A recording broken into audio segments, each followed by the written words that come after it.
Okay, are you ready? Right, yes. Go! Hi, we're Team Elevator Pitch, and today we're here to present the elevator button pusher. I'm Jenny Park, an MBA student. I'm Lindsay, an ME grad. I'm Jessica, also an ME grad. So we worked with Angie, who's a sophomore at Stanford, to help her be able to independently operate an elevator. Angie has limited upper body motion because of muscular dystrophy and has trouble pressing buttons on an elevator. So we developed an apparatus that would help her get to where she needs to be by herself. So initially, we set out brainstorming and came up with these 6 solutions that would be the kind of the base for our final product. And our key priorities were functionality and ease of use for Angie. And based on these criteria, we chose a telescoping rod as the base to work with. And our first prototype, which we discussed in the midterm presentation, involved a telescoping rod with a putty molded cap. We gave it to Angie to try out at an elevator and realized there were some modifications that needed to be made, mostly that the rod needs to be a certain length for her to reach at certain angles, and that it needed a base for her to grip at the end because she needed more stability. And also timing of the elevator, getting in there and aiming was a challenge. For the second prototype, we gave her a combination of different tips and the end effectors and the grips to work with, and realized she really liked the soft grip so that it was more malleable, and the tip needed a kind of a mass, like to be heavier so that it would be easier for her to get the buttons pressed. And that was kind of where we were at the midterm, and these were the steps that we had identified, which we will elaborate upon. So our next prototype design, we looked into, again, since we had decided that the rod that we had started using with was actually, Angie really liked the weight and length of it, we decided to just go ahead with it and fixated that rod using epoxy glue. The next thing was looking at the handle. Since Angie really liked having the soft cylindrical handle, we talked to the PRL, Marlo at the PRL, about ways to get a more durable handle, and so she suggested using silicone. And so she provided this great idea of how to use PVC pipe and laser cut acrylic to make a very simple mold just to make the handle out of, and so we made a couple for Angie to test. And we also looked into different types of end effectors. So we discussed it and we realized that kind of the weight and shape of what we're looking for is pretty similar to what a rubber ball is. So we got a couple of rubber balls of different weights and sizes, drilled some holes into them, attached them to the rod, and then wanted to see how Angie would work with them. And so let me see if I can get this to play. I do it. Okay, thank you. Yeah. And so what's interesting is with this rod, and you'll see it later, is that whacking is actually not a great function when you use a rubber ball. So we did try adding like this cap, adding the putty to see if the flat surface would help. But what actually turns out to be better is pushing. And actually Angie preferred that because you can't hear it. Oh, you can kind of hear it now. Whacking is kind of obnoxious. And Angie liked kind of being discreet, and it was also helpful in aiming when she was able to push instead of whack. I think Lindsay will finish up. Alright, so our final design was really focused on how can we make this in accordance with Angie's preferences. So it was really focused on how can we customize this for her.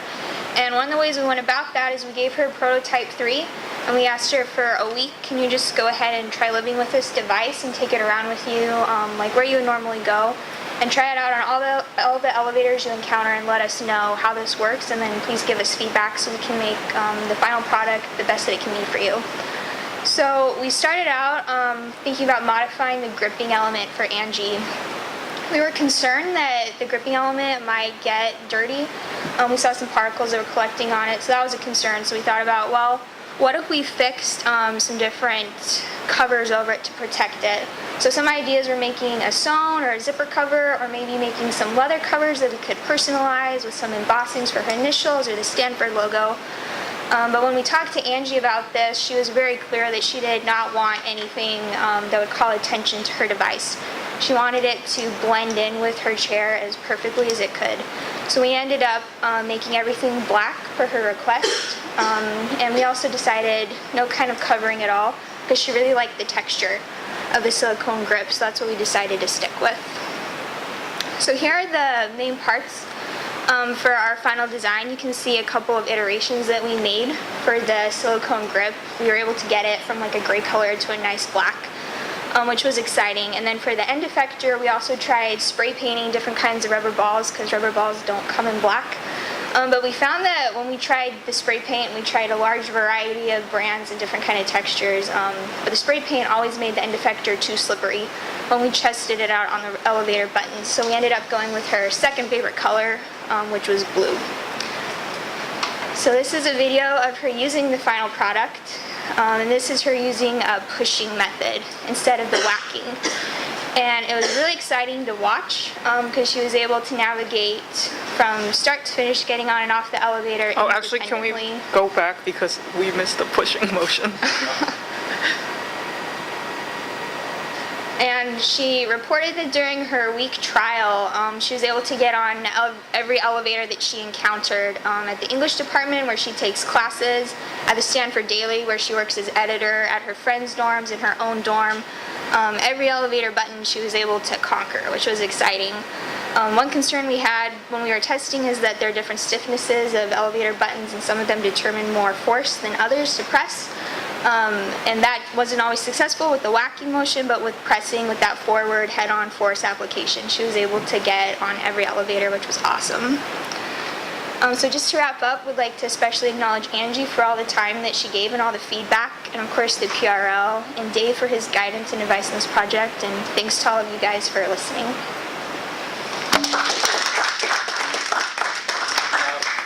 We won't have time for questions until Thursday. So if you have questions, write them down, come on Thursday. Next up is Buckle Up.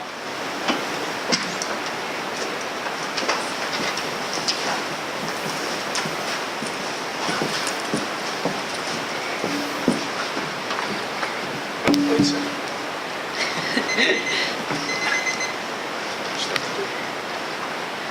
And then before we start, I'll just click forward once to make sure I'm doing this the right way.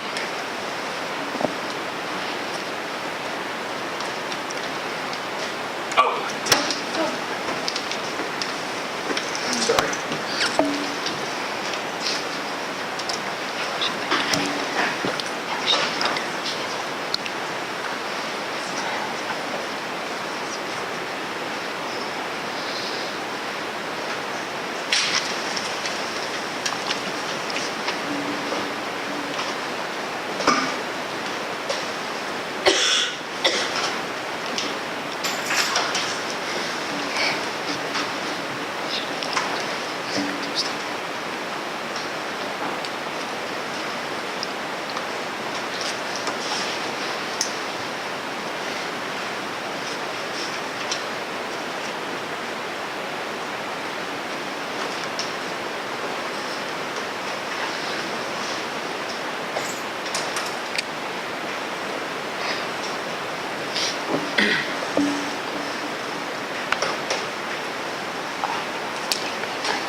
Present? Just present. Yep.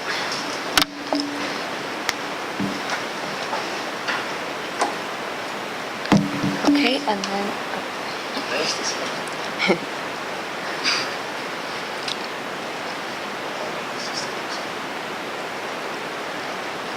Oh. hi, we're Team Buckle Up. Is this? I'm Chloe Evans. I'm Axel Talva. I'm Winston Liao. So to begin, we're going to talk about understanding the problem and how we came to do that. What you can see on the next picture Sorry, here is the front of Nathan's harness. You can see 2 of the 3 buckles that we were working to replace, and as you can probably tell, they're made of that hard plastic that is really hard for people who have arthritis in their hands like Abby to open because of just how tough it is. Winston actually has another harness, not Nathan's actual one, that we're going to pass around, so if you want to get a feel for why that might be hard, you can play around with those buckles. And so these buckles, as you've probably seen, are pretty omnipresent, and it's also a task that Abby has to do every day because she has to put on and off the harness every day. So she has to deal with the pain of opening this every single day. And lastly, a key component of these buckles is that they provide a lot of safety and need to be safe, because if one of them was to open on its own or come undone, Abby could lose control of Nathan, or his harness could kind of fall apart. So we also looked into some of the existing solutions when we started out, different solutions for people who have arthritis, but none of them kind of matched our needs. They just, whether it was geometry or safety, none of them really met the needs of our users, so we figured we'd have to come up with our own solution. Yeah, so after meeting with Abby, we started the design process by brainstorming. So we did sketches based on designs of closures and mechanisms we had seen out there in the world, and we even looked towards our own experiences. For example, Excel rides horses, so she brought up ideas for buckles that she used in that application that could be used for Abby. And what we were looking for were mechanisms and motions that could potentially be less painful for her. Yeah, so the next steps were a lot of testing, meeting with Abby and Nathan, meeting with Nathan's dog trainer Erin, and getting their feedback, as well as observing how she interacted with the various prototypes and ideas that we had. Some key takeaways from those meetings and experiences were firstly that there's an issue with magnetic buckles, which is that because Nathan is obviously closer to the ground, and also because as part of his work as a service dog, he has to pick up metallic objects. Magnetic buckles would risk attracting those metallic objects. So sometimes he picks up coins, and that could have been an issue if they got attracted to his buckles. Another takeaway that we got from these meetings was to be really mindful of his fur and how the buckle would, rub against it. So we had to take into account the underside of whatever buckle we designed to make sure that nothing was protruding and wasn't going to hurt the dog with continued wear. And we also just got a lot of our theories tested and answered. So we thought Velcro would be a great idea, but we found out through those meetings that it would actually not be very safe and not be so very sustainable. So what we did is kind of test all these prototypes and ideas that we came in with against the criteria that we had predetermined, but we also kind of had our criteria evolve and change as we understood the nuances of our problem more and more through those meetings. So where we left off at the midterm presentations is that through those meetings and that criteria, we narrowed down to 3 possible options. After the midterm presentation, Abby went home with the 2 Fidlock buckles and interacted with them for a week. Her feedback was that the Fidlock slide was not very intuitive, and since it did not provide any benefits against the Fidlock V buckle and the Cobra buckle, we decided to continue prototyping with only the 2 ladder buckles. Prototyping with a Cobra buckle meant taking what we had, which was just a simple STL file, and creating all the CAD and the design behind it. We then had to scale it down. The original STL file was very large, and we had to come up with something that fit the geometry and size requirements of this application. We made it black, and we also changed curved and changed the geometry of the outside to make it more comfortable, and made the mechanism on the inside more robust so that it could hold increased loads. And then this is a video of Abby interacting with this prototype. Right, so with the V buckle, we wanted to make it covered. So we ended up 3D printing a cover that would protect Nathan's fur from any protruding plastic parts and prevent from his fur from getting caught in any of the mechanisms. And here is a video of it in action.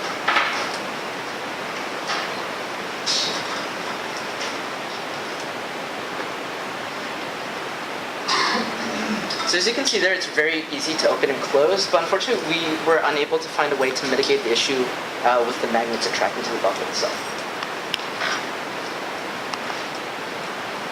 So we moved forwards with the Cobra buckle, and here you can see it unlatching and see the mechanisms behind that. And then here you can see the buckle latching back, hopefully. Almost here. Yeah, and you can see how that works as well through that video.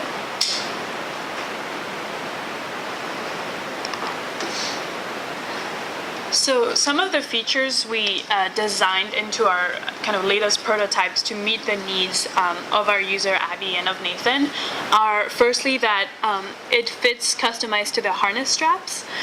Also, we made the edges curved so that it would be more comfortable for Abby to use, but also for Nathan. Chloe mentioned the fact that they're black, and so we did that to fit the aesthetic of the harness. And this was really important because if Abby is ever to use this buckle, she needs to get permission from Canine Partners for Life, which is the organization that Nathan comes from, and for them to give us permission, we wanted the buckle to look as similar as possible to his existing buckles, not to change the aesthetic of the harness too much. We also obviously use smooth plastic, and it has no magnets, so we kind of get to avoid that issue that we had with other buckles. The tabs are curved to follow the shape of fingers and make it more intuitive, and also you get the nice haptic feedback of the click, which is nice because it kind of gives you that safety that you've definitely closed the harness once it clicks. So we did perform some stress analysis to make sure that there would be no unwanted breaking or deformation under expected loads. The harness weighs 6 pounds. That means that given the geometry, there's some locations in which we expect 6-pound force and some location in which we expect a little less. As you can see here, under the expected loads, there would be only expected deformation, no unexpected breaking. The component only weighs 0.219 ounces. It's really light, and the way we achieve that is by using PCABS, a plastic that's really known for its strength to weight ratio. It also has a very high tensile modulus, which is what allows the springs to deflect when the mechanism is actuated without breaking. It's also 3D printed very cheaply. That is great because it allows us to print the entire assembly in one go, which means there is no weakness due to the assembly of the buckle. And finally, our next steps are to add stickers and coloration to make it easier to see where the buckle goes in. We want to continue testing this and checking against our engineering analysis. We want to figure out a way to scale this up with manufacturers, and finally work with Canine Partners for Life in integrating this buckle into their harness manufacturing process. We want to thank Abby for working with us on this and giving us so much useful feedback, as well as Dave, who gave us great advice too. We'll see you on Thursday for questions, unfortunately, but see you then, and thank you so much.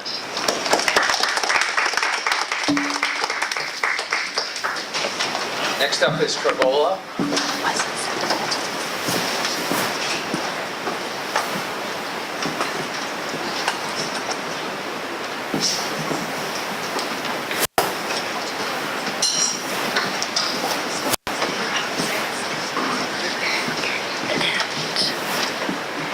And also, we're just gonna blast through this because our presentation is long. Can you handle this part? Yeah, sure. Hold on, I think it's on. No.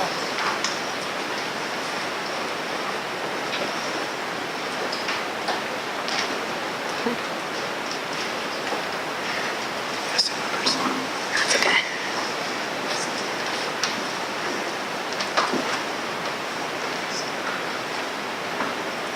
Go.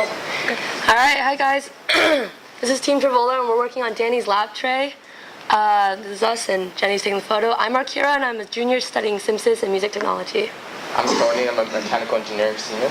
I'm Jenny, I'm a senior majoring in STS.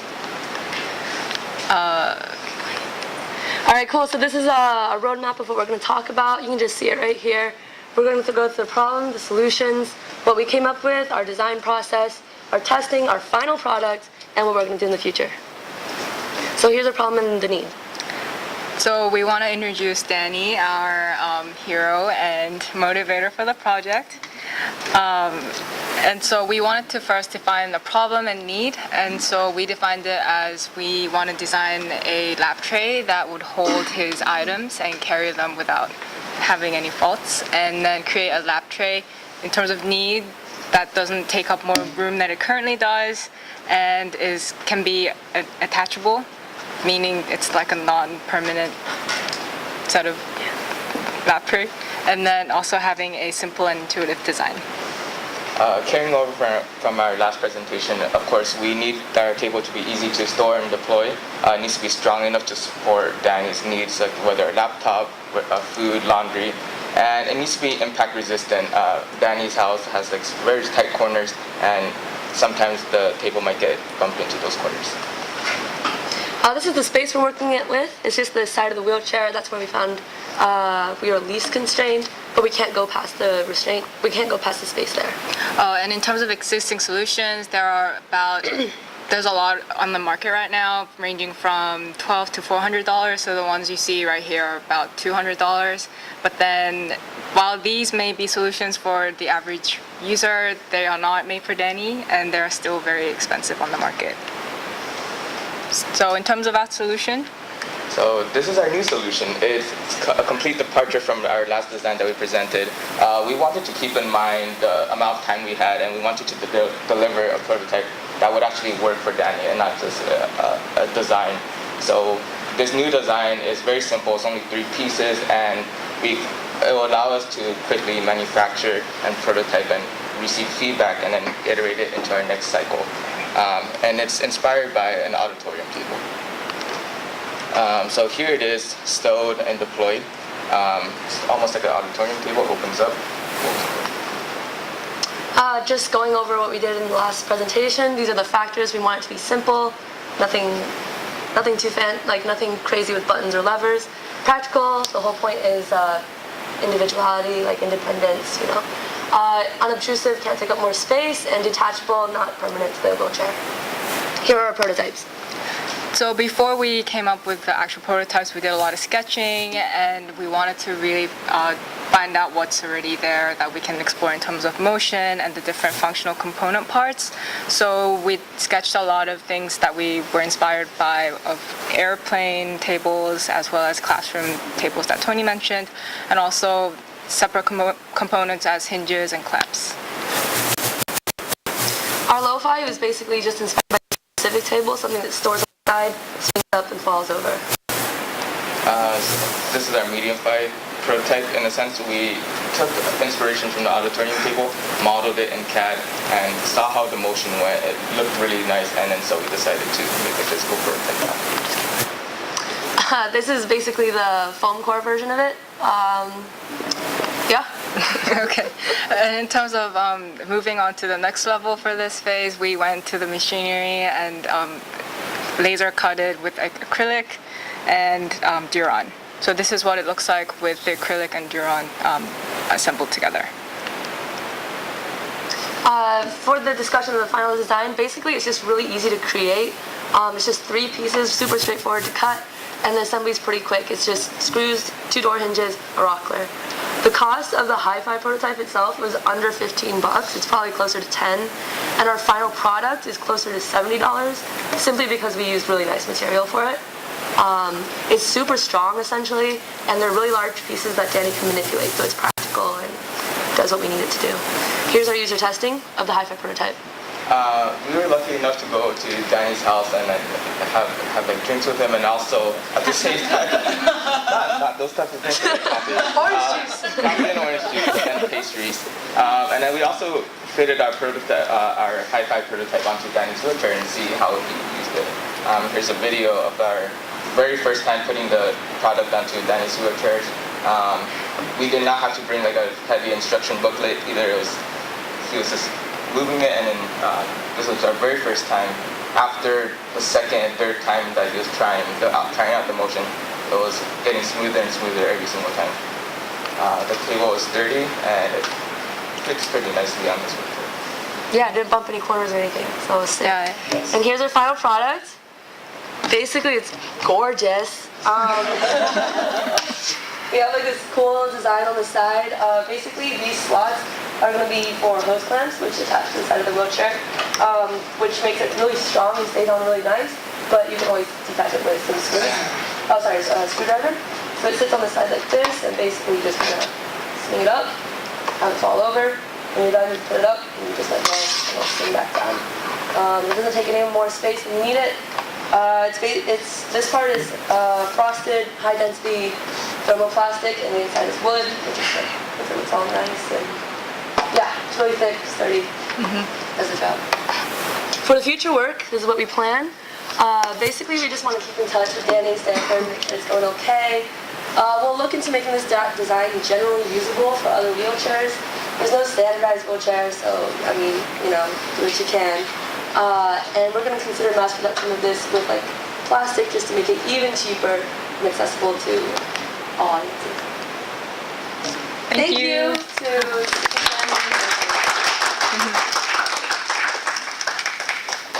Great job. Next up is Big 3. Let's go. Let's go, Danny. Let's go. Yeah. I like that energy, Danny. I'm gonna put the time right there.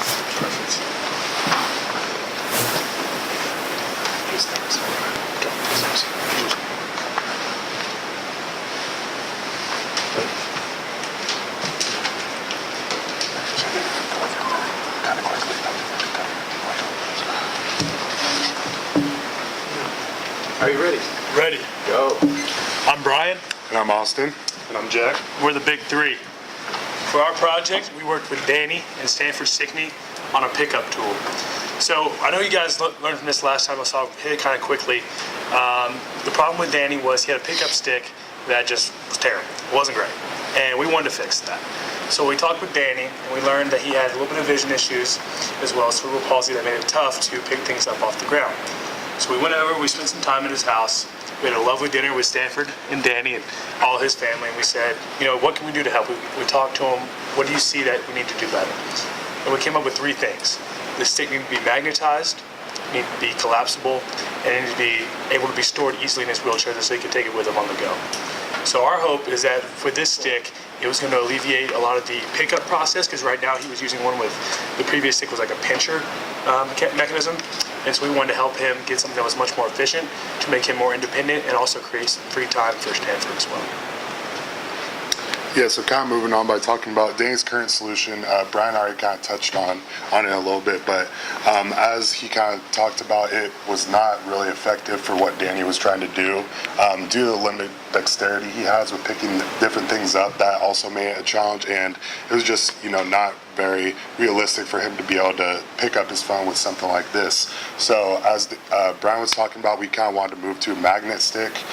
So we kind of looked at a few different things, and this was one of the things that kind of gave us a little bit of inspiration at first. But this was actually meant for picking up things that were heavy metal objects, and it was not collapsible. So the stick being collapsible is big to us because it would make it easier for storage for Danny.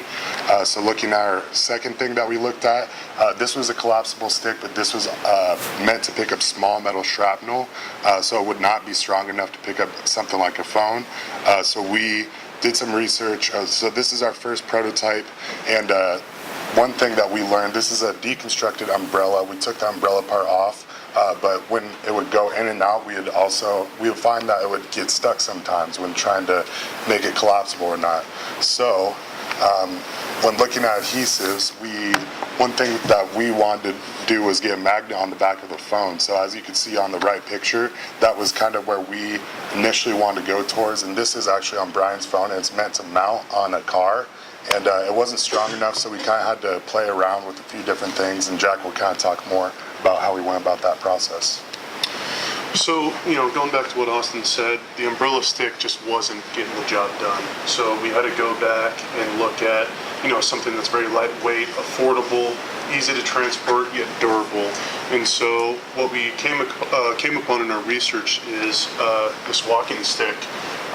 You know, it provides all of those benefits. It's collapsible. As you can see, it's very cheap. It's under $20. Looking at the magnet prototypes that we've been going through, this is what we settled upon.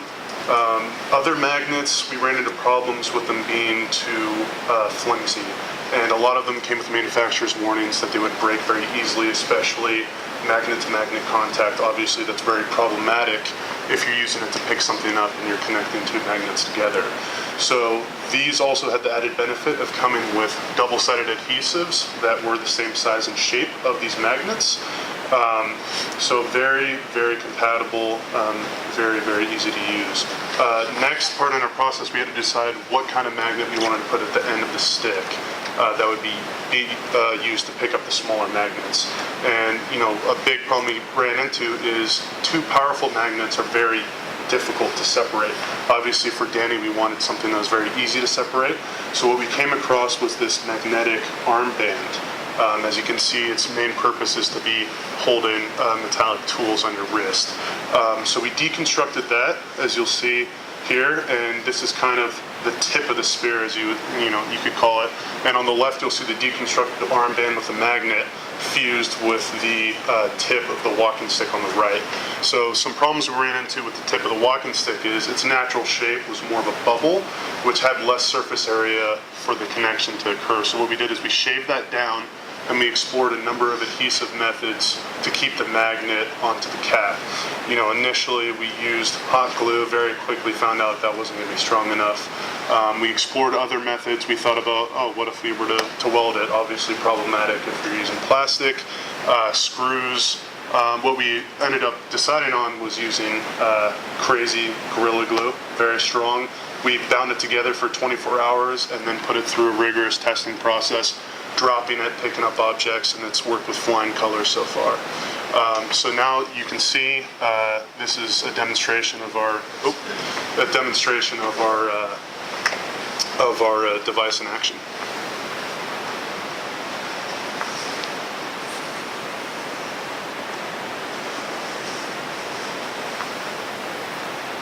So as you can see the small magnet on the back of his phone. Very inconspicuous, doesn't interrupt his use of the phone at all. Very easy, very powerful pickup, and as he lifts the stick up, you can see very easy to separate. So, and another benefit we found in here that we have in another series of videos is other metallic objects like keys, nothing additional required to be put on them, but since they're naturally magnetic, they're metallic, very easy to pick up. So, next steps, we'd be looking to kind of continue to observe Danny and observe his needs, and in a perfect world to be able to develop something that fits in more seamlessly with the phone, like a case made of metal or something of the like. Also, we'd like to give a special shout out to Danny and Stanford, thanking them very much for being with us throughout this process. Also Dave for your input and all the resources you provided in the lecture, and this was a lot of fun to do, and we're glad that we were able to help Danny out, so thank you.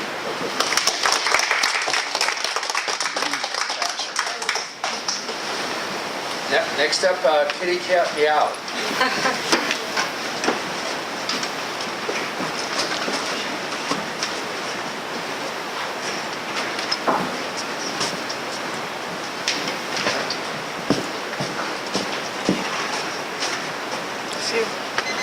Oh, my clicker? Yeah. Cool.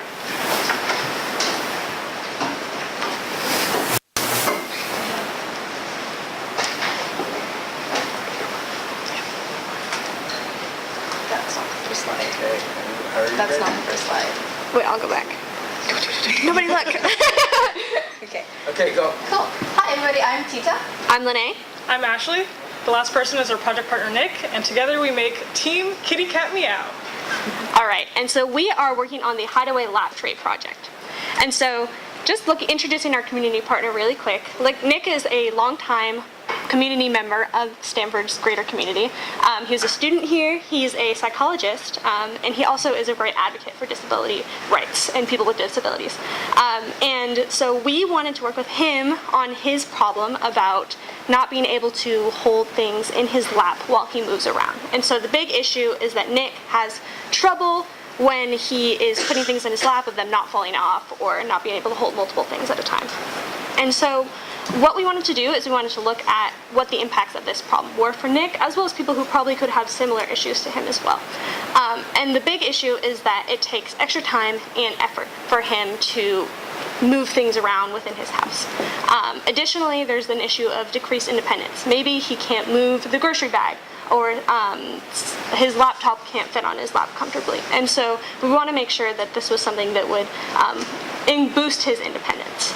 Additionally, there's a problem of possible lowered confidence. Maybe he's carrying a cup with a liquid in it and he spills it and is less likely to do that in the future. And so we really want to empower him in this project. And the reality is actually that 3.6 million Americans use a wheelchair. So it's very, very likely that this problem is not specific to just Nick. In fact, out of the 9 projects in this class involve carrying objects on a wheelchair, so we realized pretty quickly that this is actually a pretty universal problem, which was very exciting.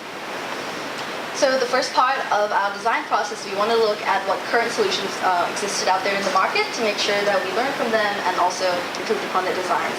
So the first thing we noticed is that a lot of them are fairly affordable, sort of like in the $20 range. But one of the first problems we saw is that the first one might be a little too small. A lot of the products don't fit the full extent of the uses that a wheelchair table should be used for. The second one is that it's not collapsible, so if it's very big, it's very bulky, even you can take it off, there's not really anywhere you can put it on your wheelchair. And finally, the problem is some of them are not stowable, so some of them are very rigidly attached to the wheelchair so that you can't take them off and they obstruct your use. So Nick's current solution is actually, he doesn't use any of these tables at all. He uses a cutting board. It's fairly useful, but he can't store it on his wheelchair as far as we know. So that's why we are creating this design. And so this is the picture of Nick's wheelchair. And we wanted to show that to show the sort of like design space that we were working with, just to show the side of his wheelchair is very busy. There's a lot of leather and things going on. So we wanted the storage of where we would put the product to be in the harness, which was shown, which he would access sort of in between his legs as opposed to on the side. So taking into account the physical constraints we were working with as well as Nick's needs, we began prototyping. Our first prototype was the fold-up tray. This is a fairly simple and reliable design as it's only 2 pieces and joined by a hinge. The cost is mainly dominated by the materials we're using. It was super functional in terms of folding and unfolding, but it was hard to make compact. When we first gave Nick this prototype, we realized it didn't even fit underneath the seat. As for the cool factor, well, it needed some improvements, that's for sure. That's why we turned to the roll-up tray, which addressed the shortcomings of the last design. It folded up into a more compact design. However, it was easy to manufacture the prototype, but there was a lot more challenges going forward in making the final product. The cost of this was again going to be dominated by the material quality we used. It was highly functional, and Nick loved using it initially. Cool factor? Definitely cooler. As you can see, this is our original prototype, and we joined the pieces of wood together using duct tape. Of course, going into making the final project, we didn't want to use duct tape, but we wanted to have the same properties of duct tape in the sense that we can roll it back a multitude of degrees, yet it's still rigid when you fold it back in the other direction. We tried adhesives, we tried cloth, we thought a kerf design would be promising. The kerf design are basically holes that you laser cut that makes the wood more bendable. We tried prototyping this on the wood we were using in our final product, and it wasn't flexible at all. And we also tried it on a cheaper available material in Room 36, birch plywood, and it was too flexible and bended so much that it eventually snapped. And so, looking at our 2 kind of main design options, we wanted to think about what were the pros and cons between them. And what we realized is the roll-up tray had most of the pros in the situation and was really lacking in the reliability aspect. And that was because we weren't really sure how to make a curve pattern work or find a material that would kind of deal with the engineering complexities we were dealing with. And so what we kind of realized is that these 2 solutions didn't have to be mutually exclusive, and that we could leverage the reliability that came from using hinges and the elegance of the simpleness in it in our roll-up tray. And so with that, we were able to kind of come to a solution. So finally, we're excited to show you our final prototype. But before that, we're going to talk about the design improvements that we made. So the first one is we changed from doing sort of like lengthwise panels to doing widthwise panels, like that. And the reason for that is if the slots were parallel to Nick's legs, they're going to fold over the side of his legs. So you want them to be perpendicular to his legs so that they can stay on and they won't fold over. The second thing that we wanted to say was, yeah, we added the hinge mechanism, and finally the last thing we did was we chose hardwood material as opposed to plastics or something else because of the elegance of it and sort of like the sheer natural beauty of wood, and also so, you know, Nick could use it in his professional settings and it would like complement him. So this is our final design. We chose walnut for our wood, and we chose gold hinges because we liked the aesthetic of that. And yeah, we finished it with some polymer linseed oil, and you can't really see it in this picture that closely, but we also engraved our team logo, Kitty Cat Meow, into the wood, so it's there on the edge. So yeah, this is our final prototype. You can see it rolls really nicely as well. And so here's just a video of Nick using it.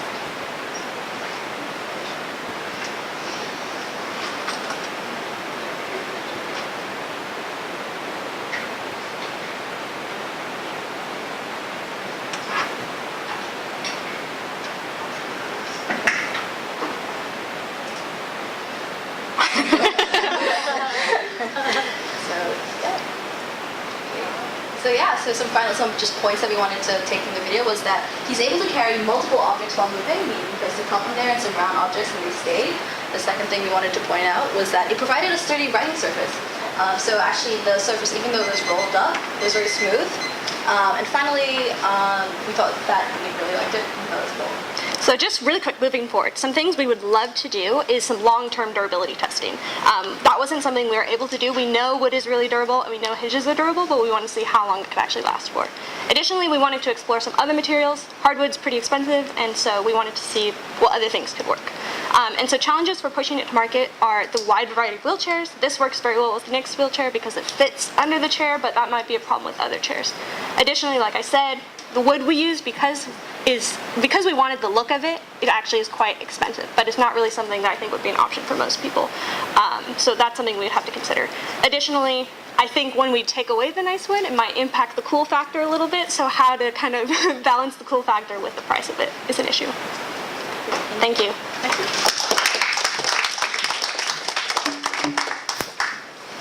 Next up is Trailblazers. No, it's really cool.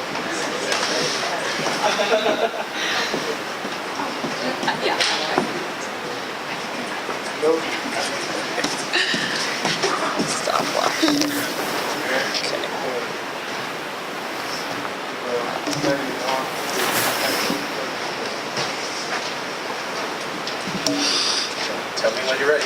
Ready. Go. All right, hello everyone. This quarter we worked on the tray for Tony. We are the Trailblazers. My name is Marissa. I'm Annie. And I'm Andrea. So going over briefly our project, our goal was to create a lap tray for Tony. So we went through a lot of brainstorming and prototyping of different designs so that we could eventually create a tray for him that he could use to carry all the materials and items he uses on his day-to-day life. So more on the problem, currently Tony uses a manual wheelchair and it requires both of his arms for propulsion, and whenever he has to carry things, he currently has to balance them on his legs or something, which is not the ideal way to address the situation. And as for the magnitude of the problem, the last team kind of touched on it, but there is a really large number of wheelchair users in the US, many of which could benefit from this tray, given that solutions are currently very expensive or require the use of armrests, which Tony doesn't have. So after kind of looking at the main problem, we wanted to have interviews to get a better understanding of what exactly we were trying to accomplish. So first we met with Tony, and we were able to get dimensions of his wheelchair to make sure that the tray would actually fit onto his wheelchair specifically. We also got a better understanding of design goals and what exactly was the most important thing to achieve. And then we met with Dave, who was really helpful in clarifying what might be the best way to attack this problem. So we kind of had a general need statement of making a tray that could help Tony go about his day-to-day life. And so from that kind of main need statement, we pulled and narrowed down 3 main points, which is a hard surface that can carry his laptop, easily attach and detach, and be expensive and have that coolness factor. So first we wanted to do some background on existing solutions. We wouldn't want to make something that's already on market. Our background definitely showed that there's a lot of cool things out there, but there wasn't anything quite that worked specifically for Tony. A lot of them required armrests, which Tony doesn't have, and so we wanted to make something that would work best for him. So here are some photos of the brainstorm concepts when it came to different designs that we had considered. And this takes us into the top design runner-up, in which it was the lap extender, but we ended up disregarding this design because first, it limits the propulsion of the wheelchair user, and second, we encountered issues with detachment. As for our very top design, that is the height adjustable tray, and so this one comes in 3 different parts. You can see it in the cardboard prototype, but there is the main tray, then the 2 telescoping tubes, and then the pin mechanism. Yeah, so after we prototyped first with cardboard, we took what we found from our prototype analysis and created our medium fidelity prototype, which you can see up on the screen. As you can see, this is incredibly stable, durable, and height adjustable, but it is incredibly bulky, and because we made it out of wood, it was also very, very heavy. Also, given that we chose to go for this prototype with the rectangular tubes, that pivoting nature, which would allow Tony to pivot it away so he can step out of his wheelchair, was very limited. So based on what we found from this prototype, we took into consideration this pros and cons and created our final prototype, which you can see up here, that would be really easily claspable to Tony's wheelchair and give have all the features that Annie's about to talk about. So our general process, since kind of the midterm, was we decided on the height adjustable tray, and then we want to choose and order materials that would make it easy to construct and also cheap and hopefully lightweight.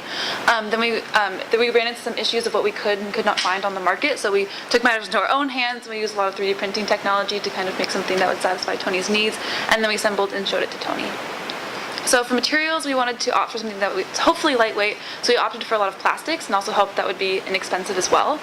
So we had an acrylic top, and then for clamps, a lot of the clamps were at least like 2 pounds in of themselves, and they were aluminum, so we 3D printed that, which was a lot lighter and still durable. We used telescoping tubes, which would easily allow height adjusting mechanism, and also we used a ring lock pin, which would allow that would stop the height from moving.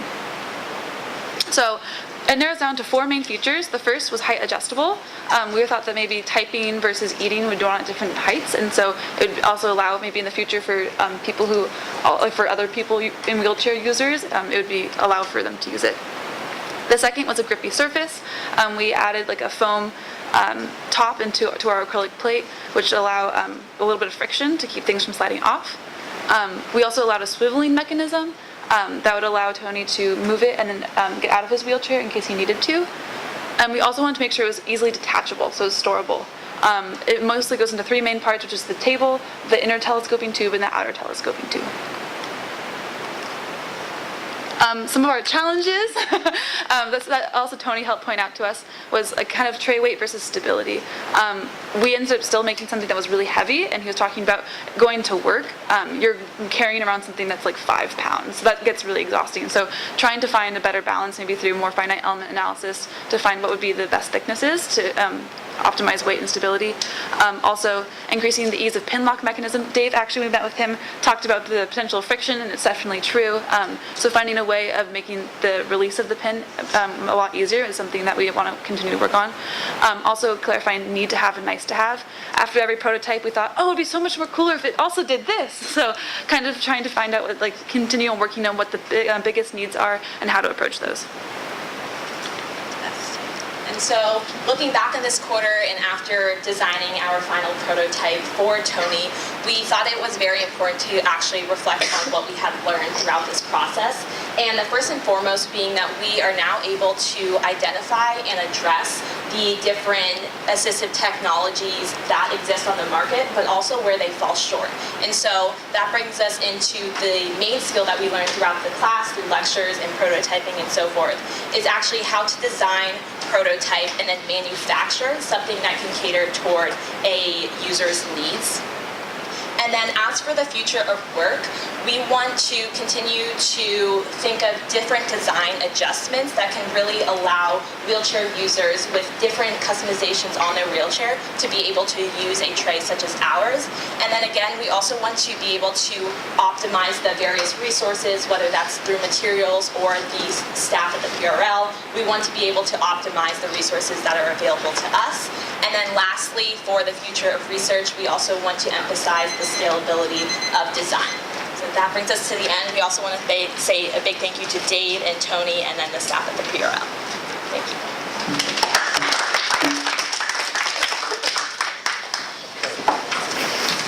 That's 3. Next up is Abby's assistants.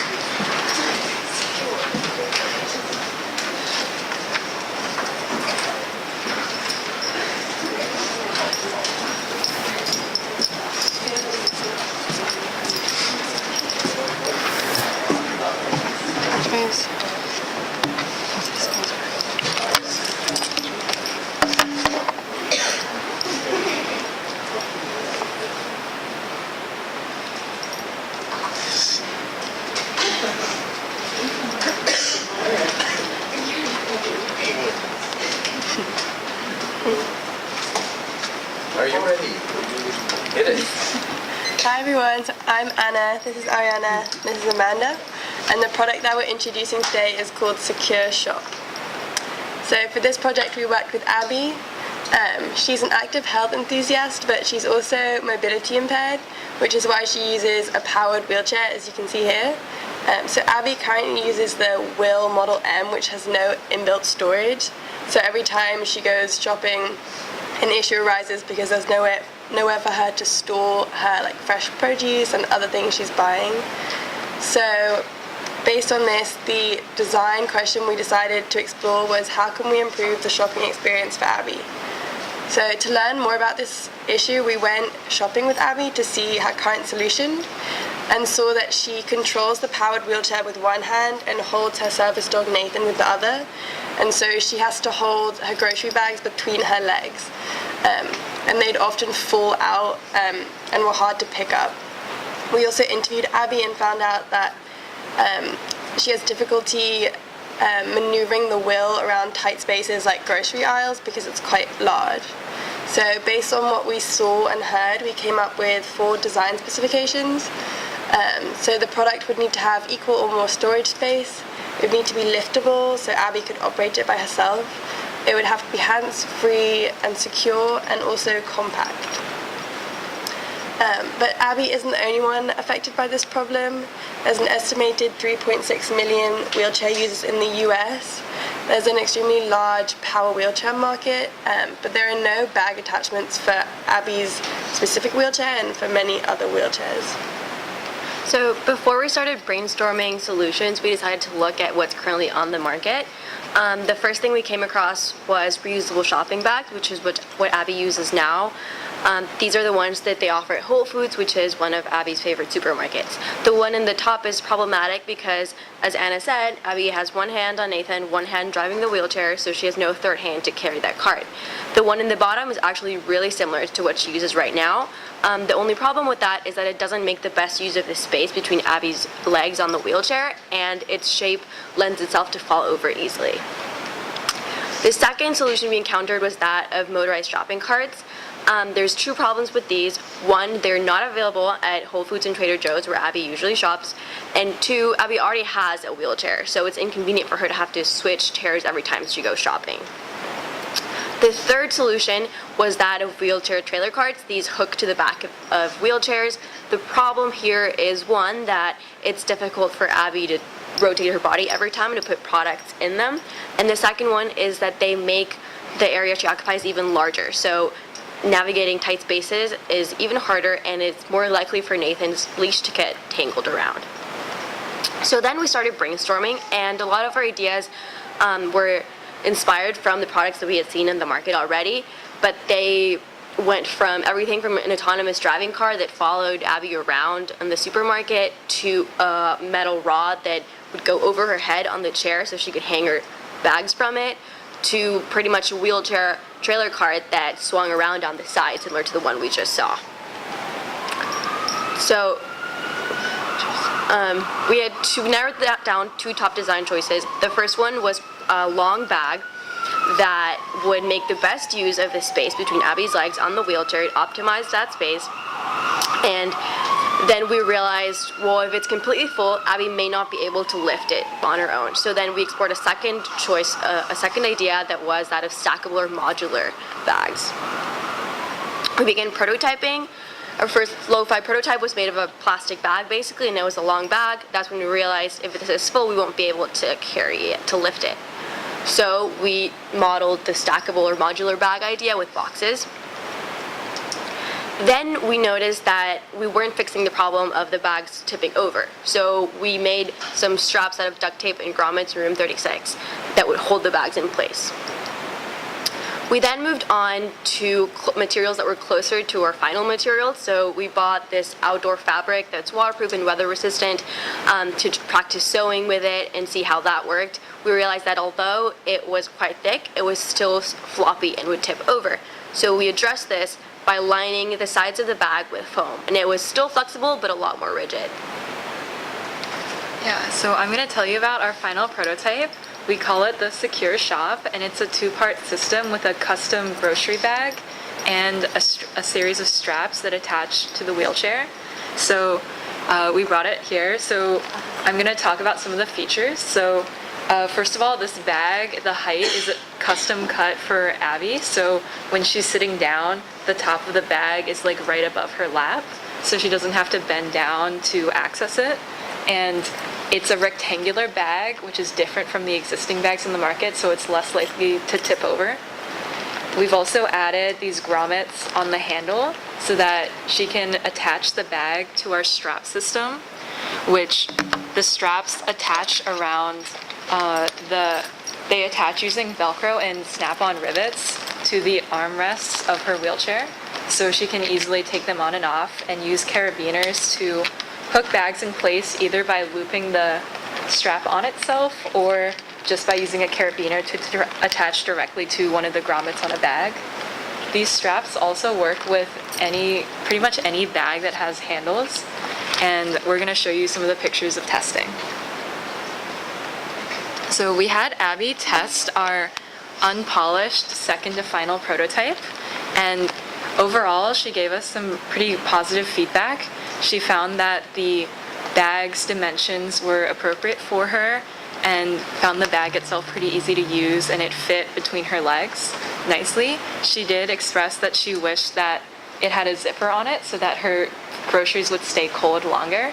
So in our final prototype, we added a zipper. And for the straps, she made some comments about the dimensions not being quite right, so we adjusted them to fit better on the wheelchair armrests. So our next steps are to continue iterating and testing with more users, hopefully sell some online, and then see where it goes from there if there's a market for this kind of thing. So thank you, Abby.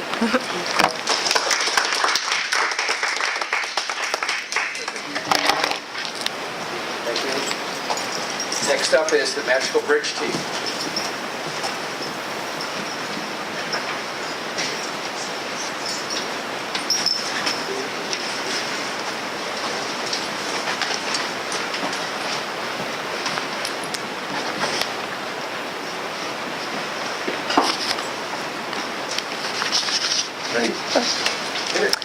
Hello everyone, my name is Jessica Rivera. My name is Vanessa Ibarra. I'm Shatal Ramsey.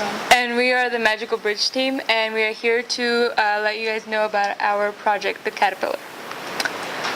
So as many of us visited the Magical Bridge playground last week, I just want to give a quick review again of what this playground means to most people here.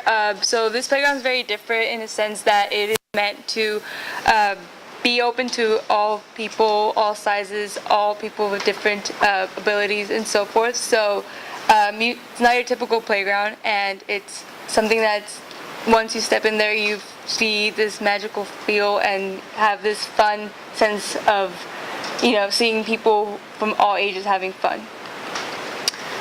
So with our visit at the Magical Bridge playground, we noticed that there was a specific need of people with certain disabilities have a need for quiet spaces. So in the Magical Bridge playground, you see that there are often the need for quiet spaces. So as you can tell, these two images, they have two specific spaces around the playground that most people use to just necessarily have some time of quiet and peace in the playground. Similarly, you see this in different parks. So this is different examples that you see in different playgrounds. But again, something that we want to see that's different in the Magical Bridge playground is that the quiet space that we see there mainly is the fence, and the fence is something that Alinka wanted us to really take into consideration with our design. So we had this fence that she wanted us to basically make some type of engaging activity or playground equipment for kids of all abilities to enjoy. So from there, we ended up coming up with different design factors. So some important factors that we considered were the magical spirit and being able to build to different communities while also maintaining that engagement and also having that visual intriguing sense with natural sounds and also having some sensory simulations. So we began our design process by researching existing solutions as to how parks modify the design of fences to make use of like that research to make it intriguing and like allow people to play with them. Most of the designs that we came across implemented the xylophone, which after like when meeting with Alinka, she made it very clear that that was not something she wanted in the park.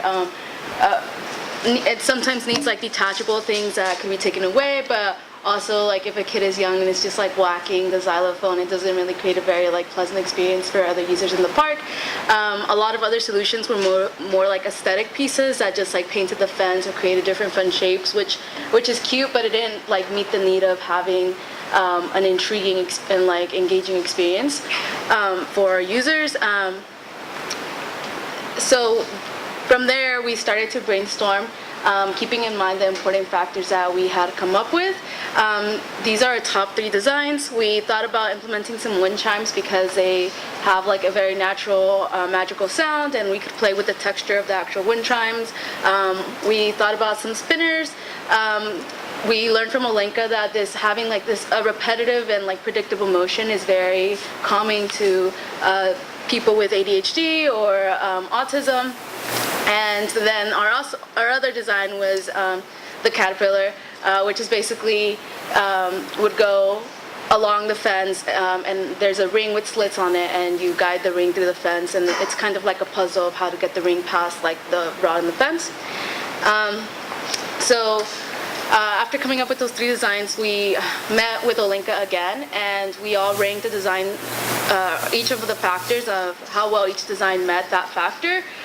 The winning design was actually the spinners by points, but we all ranked the caterpillar as our top choice, and that's the one that we were most excited to work on. So we decided to pursue caterpillar as our project.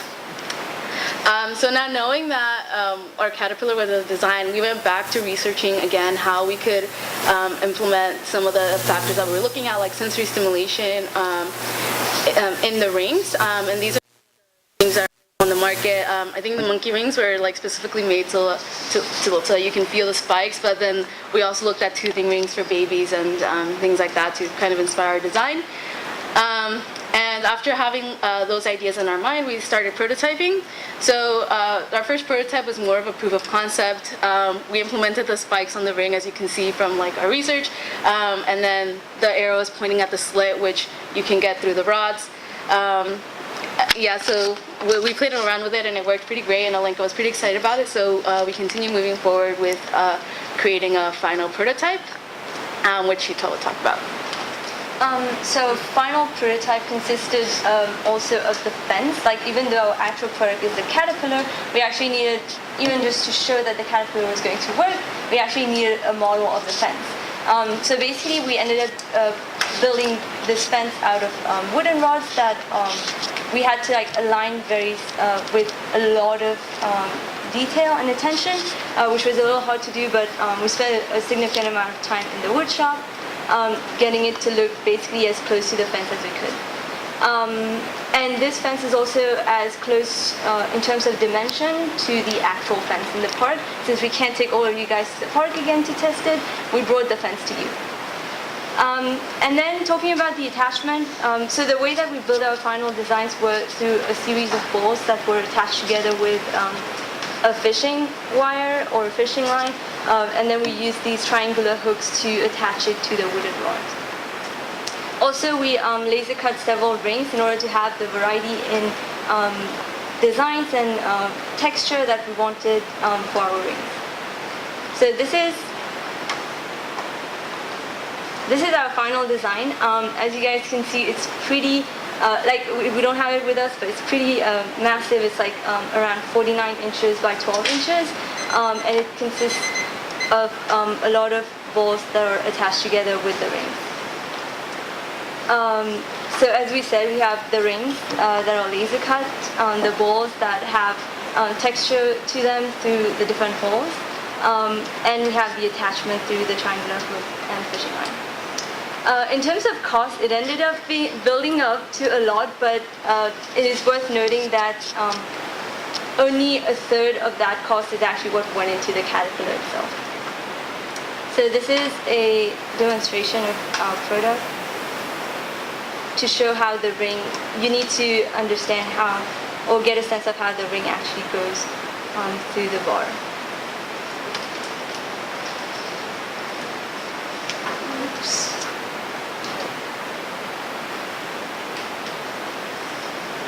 We did this. So that's it.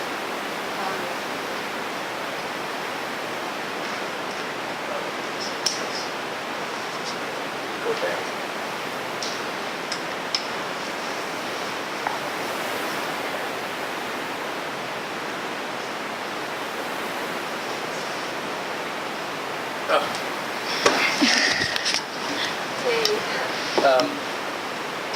How about for the sake of time, we just move on? Yeah. You have to try it out Thursday. So Yeah.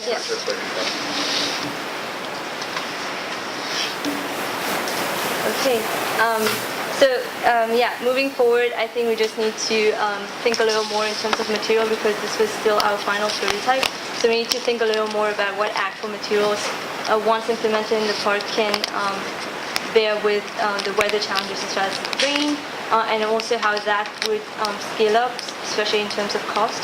And we also need to think about potential ways to make it even, like how to account for the fact that it's going to cover a significantly more area and how to make that easy to install at the park. Thank you. Thank you to Dave, thank you to Alenka and all of PRL staff.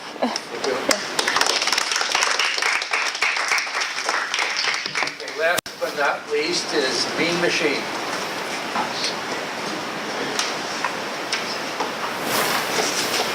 Same thing is going to happen for our videos. Once you plug in, Yeah, go ahead. Please, thank you for sticking around.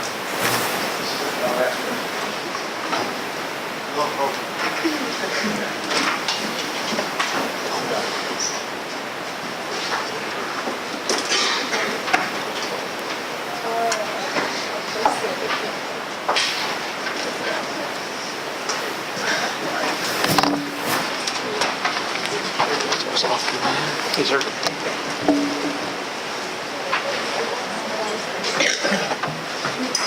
just want to take this opportunity to thank all the teams for their efforts throughout the quarter and their awesome projects that you'll see on Thursday. I also want to thank them for everybody for filling out the evaluation forms. It kept everybody busy, but it's going to be worthwhile for your students to get your comments and suggestions. So last one.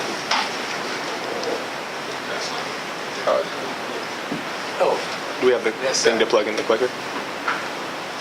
Perfect. Thank you, everyone, for sticking around.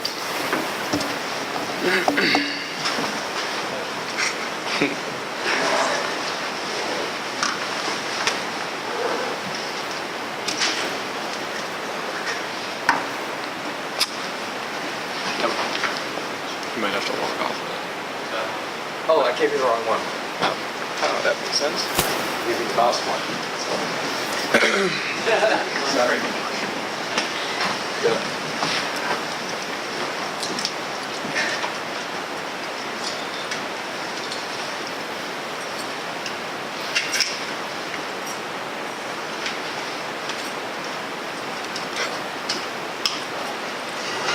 Yes, sir. Okay, perfect.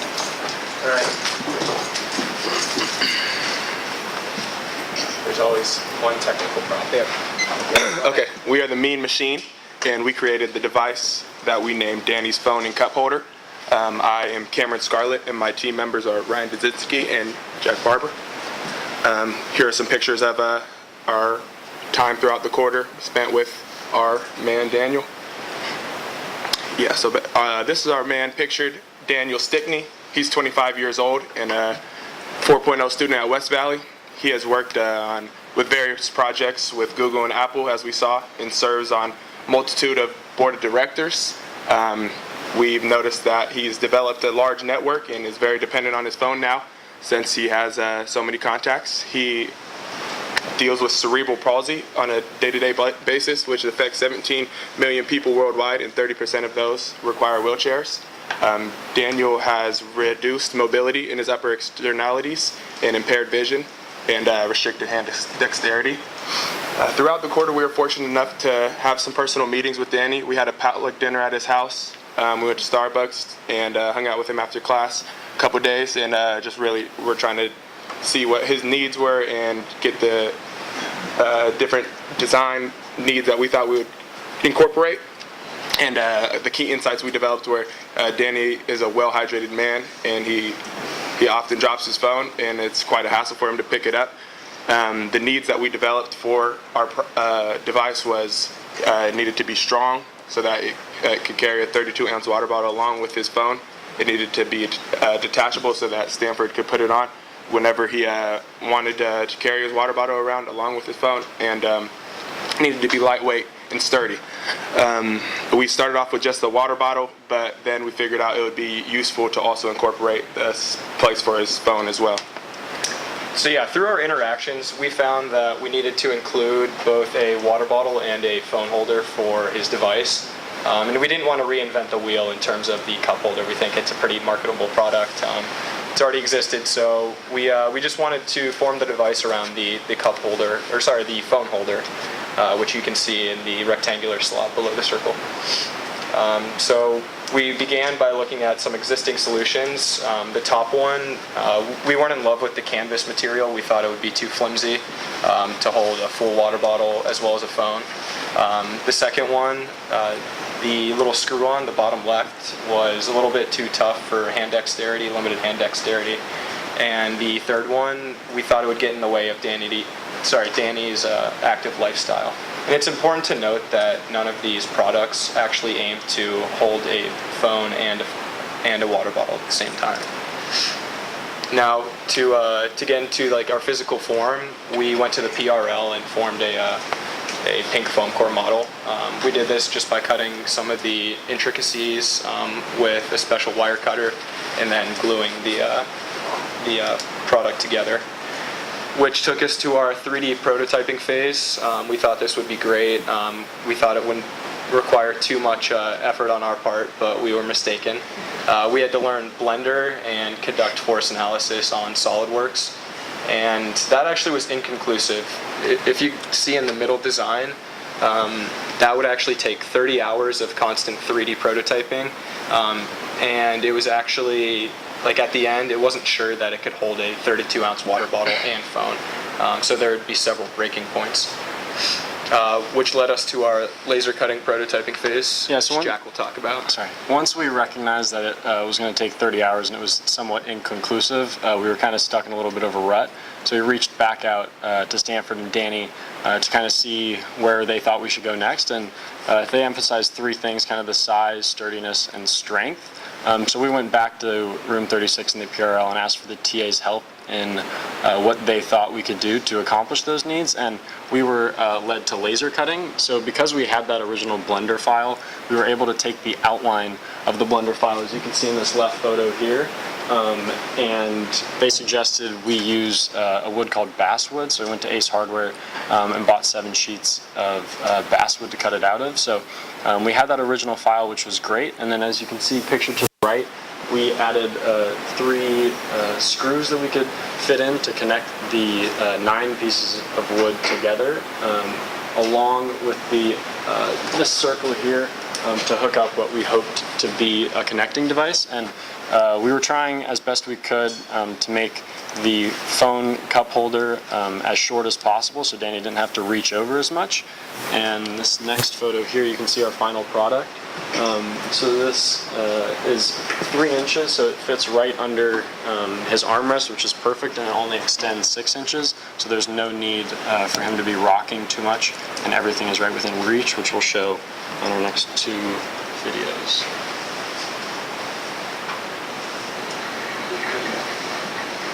So here's him grabbing his water bottle right out of the cup holder. taking a quick sip.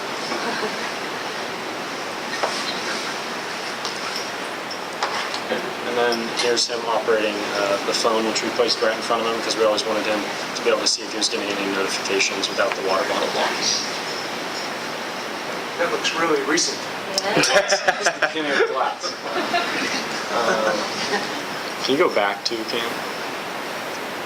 Oh, yeah, perfect. So the total cost, we used a wood from Ace Hardware Store, so it was a little bit expensive. So with the nuts, bolts, screws, and wood, it cost us about $60. As you could hopefully see on Daniel's face, he was pretty happy with the design. So we're going to say user acceptance was high. Functionality-wise, though, we're unable to adjust the size of the cup. So he typically uses a 32-ounce water bottle, which fit well. Some safety considerations we're thinking about are there's some sharp edges, so hopefully down the road we can look into that. And there's 3 protruding screws on the top that we would eventually like to be able to file down. Yeah, and then the trade-offs. I know Stanford loves helping out his brother, so that might take away some of his responsibilities.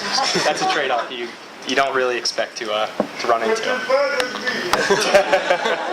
So future work and challenges, some adjustments we would make.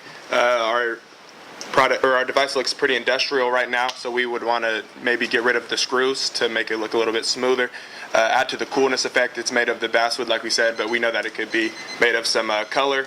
We feel like 3D printer would make it a lot smoother, won't have as many sharp edges. We feel like it has prosperous market potential because it's affordable in a large target audience, and we feel like if we commercialize the product, it would be around $23.99. And lastly, we just want to say thank you to Stanford and Danny for being unbelievable this quarter. We got to go to their house, we got to hang out with them at Starbucks, so it was a blast. Thanks, guys. Thank everybody, all the teams, all the student members for